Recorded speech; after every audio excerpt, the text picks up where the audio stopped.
Hello दोस्तों, स्वागत है आप सभी का मेरे इस पीसीबी उड़ान चैनल पर। कैसे हो आप लोग? आई होप अच्छा ही होंगे और होना भी चाहिए।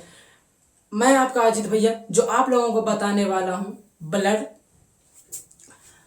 तो ब्लड का अध्ययन क्या कहलाता है? सेरोलॉजी और हेमेटोलॉजी। हेमेटोलॉजी अधिकतर देखने को मिलता है।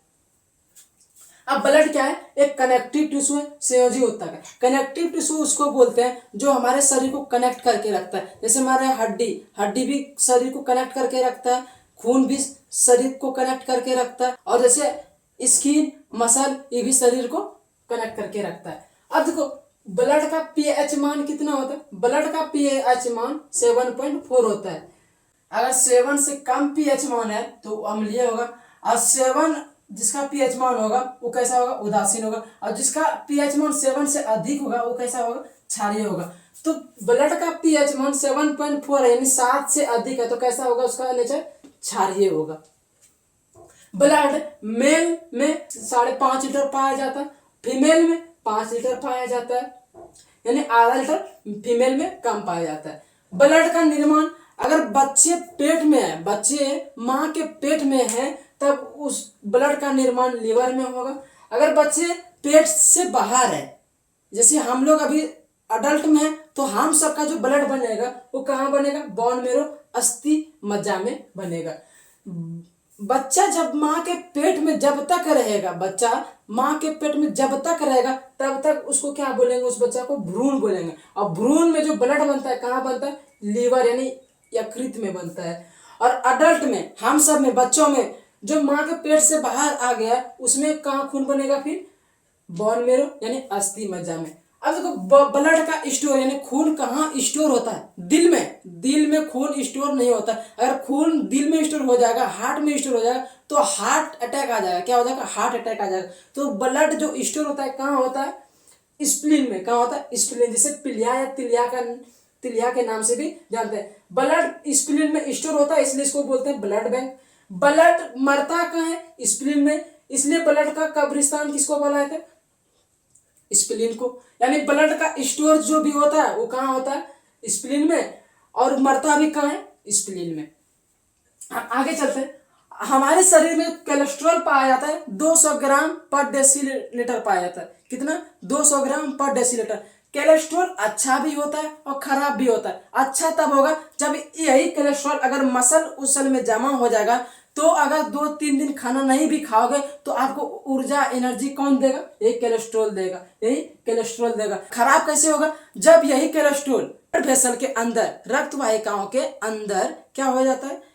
कोलेस्ट्रॉल बैठ जाता है, कोलेस्ट्रॉल फैट बैठ जाता है। और वही कोलेस्ट्रॉल फैट जब बैठ जाता है तो उसमें जो स्पेस था, खाली स्थान था, वो क्या होता है? घट जाता है। उसका खाली स्थान क्या होता है? घट जाता है। जिसके कारण जो खाली स्थान बढ़ा था, जब घट जाने के कारण क्या होता है? प्रेशर बढ़ जाता है। क्या होता है? प्रेशर बढ़ जाता है। और जैसे प्रेशर बढ़ जाता है किसका? ब्लड का, तो उसी को बोलते हैं हम लोग ब्लड प्रेशर। तो अच्छा भी है, खराब होगा, खराब भी है। अच्छा कब होगा? जब ये मसल उसल में रहेगा, हम 2-3 दिन नहीं खाएंगे तो एनर्जी ऊर्जा किससे मिलेगा? कोलेस्ट्रॉल से मिल जाएगा। और ये खराब कब होगा? जब ब्लड वेसल के अंदर बैठ जाएगा और खाली स्थान को छोटा कर देगा, तो उससे क्या होगा? ब्लड का प्रेशर हाई हो जाएगा, जिससे ब्लड प्रेशर बढ़ जाता है। अब देखो हीमोग्लोबिन, आगे क्या है? हीमोग्लोबिन। हीमोग्लोबिन मेल में 14 ग्राम पर डेसीलीटर होता है और फीमेल में 13 ग्राम पर डेसीलीटर होता है, यानी 1 ग्राम कम होता है।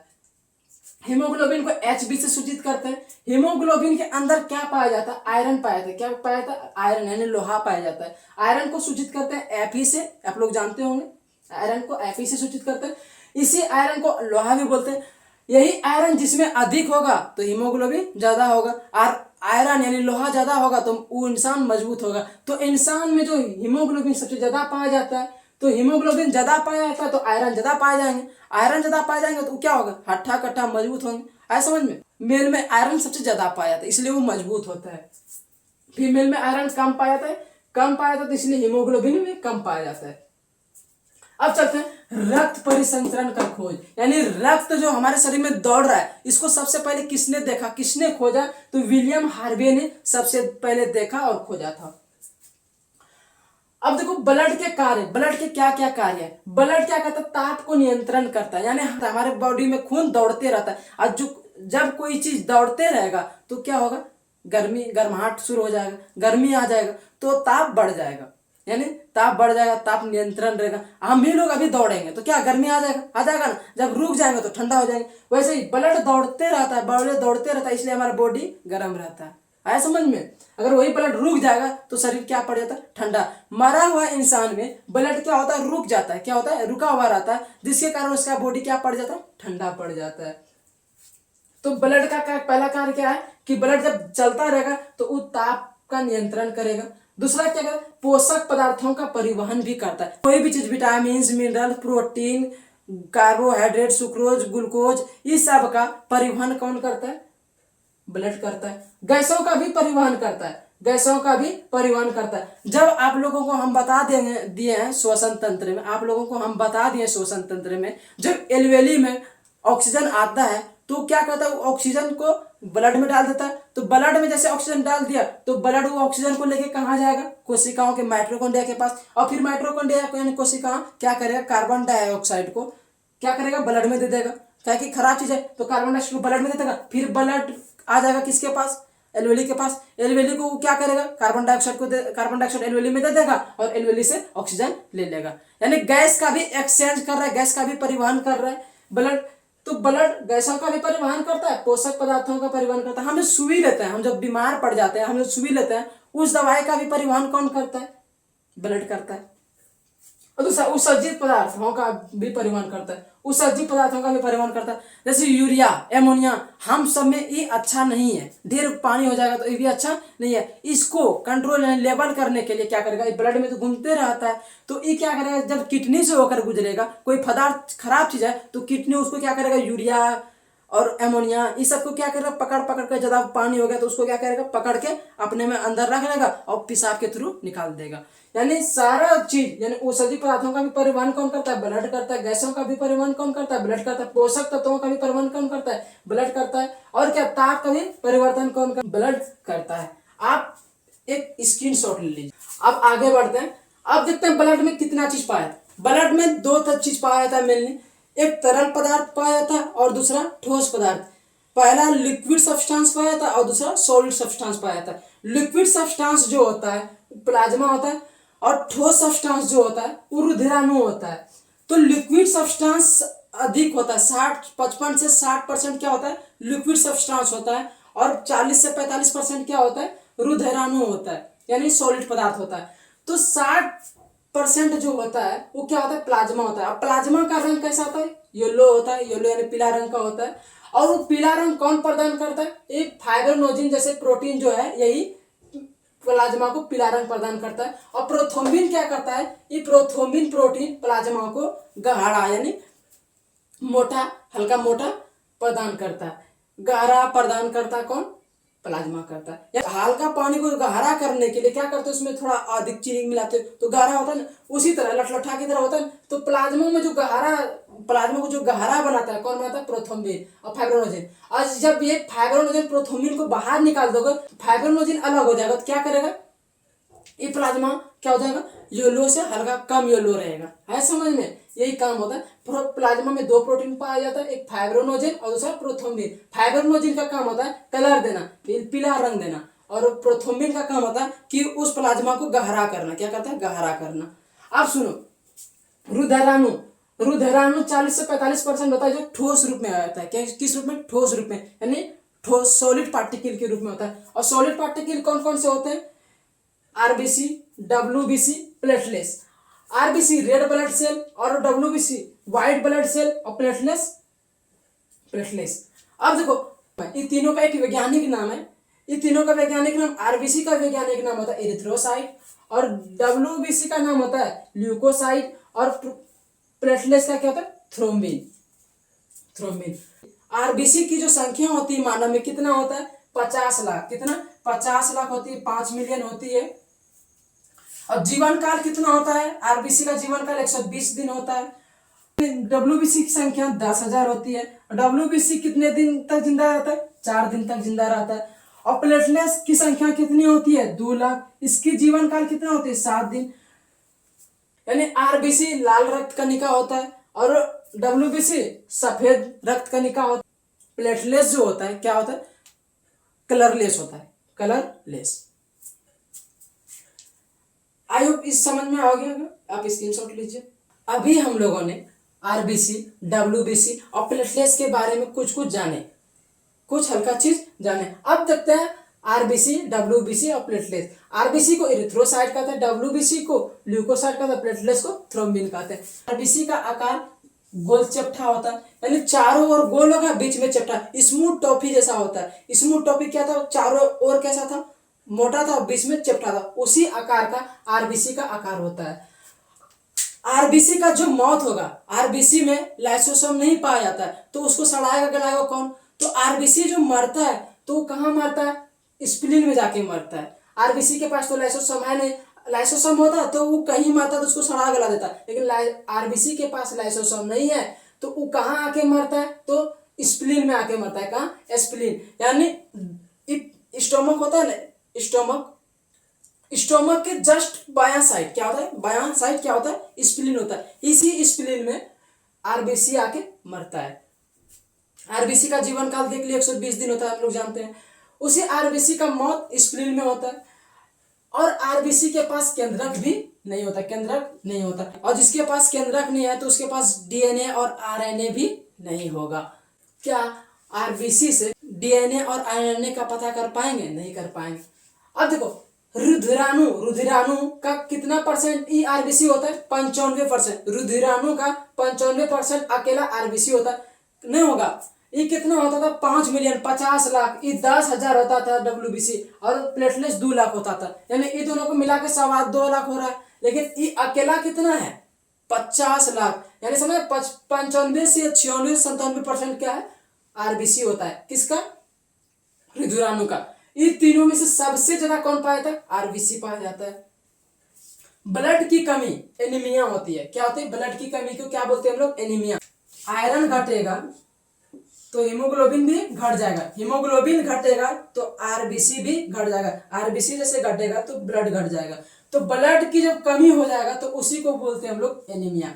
तो डॉक्टर सब क्या करते हैं, आयरन की कुछ गोली, कुछ सिरप, मल्टीविटामिन से दे देते हैं, जिससे कि 10 दिन 15 दिन खाने और पीने के बाद क्या होता है, आयरन की संख्या बढ़ जाती है। आयरन की जैसे संख्या बढ़ेगा हीमोग्लोबिन भी बढ़ जाएगा, और हीमोग्लोबिन जैसे बढ़ेगा तो आरबीसी भी बढ़ जाएगा, आरबीसी भी बढ़ेगा तो क्या होगा, ब्लड भी बढ़ जाएगा। जैसे ब्लड बढ़ जाएगा तो अच्छा हो जाएगा। अब यही ब्लड आयरन जब कमी हो जाएगा शरीर में तो थका थका लगेगा, कैसे लगेगा, थका थका लगेगा, तुमको एनर्जी नहीं मिलेगा। और जब यही ठीक रहेगा तो तुमको क्या होगा, एनर्जी मिलेगा, काम करने की इच्छा रहेगी। आए समझ में। तो आप इसको देखिएगा, आप पढ़ने के अनुसार तो देख रहे हैं, आप इसको समझिएगा, अपना में आजमाइएगा कि क्या कमी है, नहीं है। अगर आप में आरबीसी की संख्या फिक्स है, यानी 50 लाख इसकी संख्या फिक्स है आपके शरीर में, तो आप समझना कि मेरे में एनर्जी ठीक है, हम काम करने की इच्छा, आप में इच्छा जगेगी, काम करने की इच्छा रहेगी, और किसी चीज में ढिलाहा नहीं होगे। और जिसमें आरबीसी की संख्या कम हो जाएगी वो क्या होगा, कुछ काम करके आएगा थक जाएगा, तुरंत थक जाएगा, कुछ समझ में जैसे कुछ करके 1 घंटा नहीं कर पाया थक जाएगा, पढ़ने भिड़ेगा और 1 घंटा नहीं होगा थक जाएगा, पढ़ने का कभी मन नहीं करेगा। तो इस वाला लक्षण कौन करता है, आरबीसी। देह हाथ दुखाएगा, कमजोरी लगेगा, ये सब किससे, आरबीसी की कमी से होता है, आरबीसी की कमी से होता है, ये सब आरबीसी की कमी से होता है। अब देखो डब्ल्यूबीसी को बोलते हैं ल्यूकोसाइट। इसका जो आकार होता है फिक्स नहीं होता, अलग अलग होता है, इसका आकार अनिश्चित होता है। इसमें केंद्रक प्रेजेंट होता है, अगर इसमें केंद्रक प्रेजेंट है तो इससे हम क्या कर सकते हैं, डब्ल्यूबीसी को लेकर हम डीएनए और आरएनए, डीएनए और आरएनए का पता लगा सकते हैं डब्ल्यूबीसी से। डब्ल्यूबीसी क्या करता है, रोगों से रक्षा करता है, रोगों से रक्षा करता है। कोई भी रोग आएगा उससे रक्षा करेगा, हमारे शरीर को बीमारी से बचाएगा, ये रोगों से करता है। अब चलते हैं डब्ल्यूबीसी का टाइप्स। ये एंटीबॉडी टाइप्स में नहीं आता, ये 5 गो टाइप्स में आता है, 5 गो टाइप्स में आता है। देखो डब्ल्यूबीसी क्या करता है, एंटीबॉडी, इसके पास एंटीबॉडी होता है, बीमारी से लड़ने की क्षमता होती है। अगर कोई चीज हमारे शरीर में कोई बीमारी एंटर कर रही है, कोई चीज हमारे शरीर में एंटर कर रही है तो एंटीबॉडी क्या करेगा, उसको पहचान लेगा, क्या करेगा कि हमारे शरीर में कोई पैथोजन, कोई बीमारी आ रहा है, ये मेरे शरीर में क्या आ रहा है, रुको रुको रुको, तो ये क्या करेगा, उस बीमारी को पहचानेगा, देखेगा, और फिर एंटीबॉडी किसको बताएगा? लिम्फोसाइट को। किसको? लिम्फोसाइट को। ए लिम्फोसाइट भैया, ओ लिम्फोसाइट भैया, लिम्फोसाइट भैया को आएगा कि ए लिम्फोसाइट भैया, वो देखिए ना कोई गेट को तोड़ के आ रहा है, गेट को तोड़ के आ रहा है, देखिए ना घुसते जा रहा है, घुसते जा रहा है। तो बोलता कौन है रे? देखो ना कौन बीमारी, कोरोना वायरस आ रहा है। तो यही लिम्फोसाइट अगर मजबूत होगा, लिम्फोसाइट अगर मजबूत होगा तो क्या करेगा? कोरोना को मार थुर के खत्म कर देगा। अगर लिम्फोसाइट कमजोर होगा तो खुद मर जाएगा। ऐसा समझ में? अगर ये मजबूत होगा तो पूरा मार फाड़ के खत्म कर देगा। और जब उस पैथोजन, उस बीमारी को मार के खत्म कर देगा, तब लिम्फोसाइट और एंटीबॉडी आएगा। ए मोनोसाइट के पास, मोनोसाइट बोलेगा ए मोनोसाइट चाचा, ये दोनों बोलेगा ए मोनोसाइट चाचा, हम ना बीमारी को मार दिए, कोरोना को मार दिए, आप खा जाइए उसको, आप वहां से हटा के उसको क्लीन कर दीजिए, खा जाइए। तब इस सोयल उठ के आएगा, फिर क्या करेगा? उस बीमारी को पकड़ के खा जाएगा, भक्षण कर जाएगा। तो मोनोसाइट क्या होता है? बड़ा होता है, और ये क्या करता है? बीमारी को भक्षण यानी खा जाता है। और लेकिन मारता कौन है? लिम्फोसाइट। कौन मारता है? लिम्फोसाइट। और पहचानता कौन है? एंटीबॉडी। एंटीबॉडी। कोई भी बीमारी हमारे शरीर में घुसेगा उसको पहचानेगा कौन? एंटीबॉडी। एंटीबॉडी उस बीमारी को पहचानेगा, फिर तब उस बीमारी को मारेगा कौन? लिम्फोसाइट। लिम्फोसाइट दो प्रकार के, टी लिम्फोसाइट, बी लिम्फोसाइट। ये दोनों का काम होता है, कोई भी बीमारी आएगा तो उसको मारने का काम करता है। क्या करता है? मारने का काम आएगा। तो लिम्फोसाइट उसको मारेगा, और मोनोसाइट क्या करेगा? जो मर गया बीमारी को उसको खा जाएगा। क्या करेगा? खा जाएगा, उसको क्लीन कर देगा, साफ करेगा। तो अगर ये खाएगा तो इसका आकार बढ़ जाएगा, इसका आकार, मोनोसाइट का आकार बढ़ जाएगा, मोनोसाइट का आकार बढ़ जाएगा, और ये क्या करता है? बीमारी को खा जाता है। WBC में कौन बीमारी का भक्षण करता है? तो आप बोलिएगा कि WBC में बीमारी का भक्षण मोनोसाइट करता है। बोलेगा WBC में, कोई भी WBC में बीमारी को कौन मारता है? कौन मारता है? तो आप लोग बोलिएगा लिम्फोसाइट। और बीमारी को कौन पहचानता है WBC में? तो एंटीबॉडी। एंटीबॉडी बीमारी को पहचानेगा, लिम्फोसाइट क्या करेगा? उस बीमारी को थूर देगा। क्या करेगा? थूर देगा, तो वो मर जाएगा। तो उसको मोनोसाइट क्या करेगा? उस बीमारी को खा जाएगा। क्या करेगा? खा जाएगा, जिससे कि उसका आकार बढ़ जाएगा। इसलिए मोनोसाइट को भक्षण बोलते हैं, बीमारी का भक्षण, बीमारी को खा जाता है।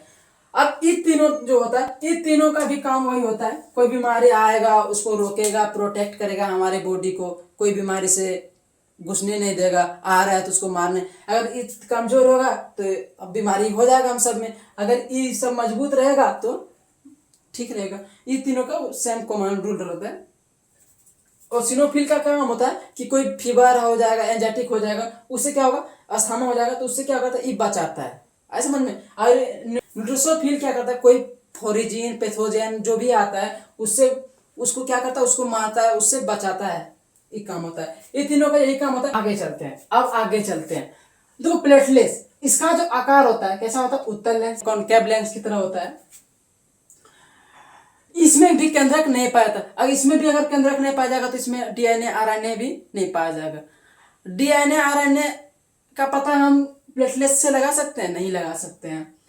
और प्लेटलेट्स क्या करता है? शरीर को ऊर्जा प्रदान करता है, शरीर को शक्ति प्रदान करता है, और ऊर्जा और शक्ति को बनाए रखता है। देखो हम लोग जो कोई काम करना चाहते हैं, कोई काम करना चाहते हैं, वो लक्षण कौन उत्पन्न करता है? आरबीसी उत्पन्न करता है। और उस लक्षण को बनाए रखना, उस काम को बनाए रखना, वो किसका काम है? प्लेटलेट्स का।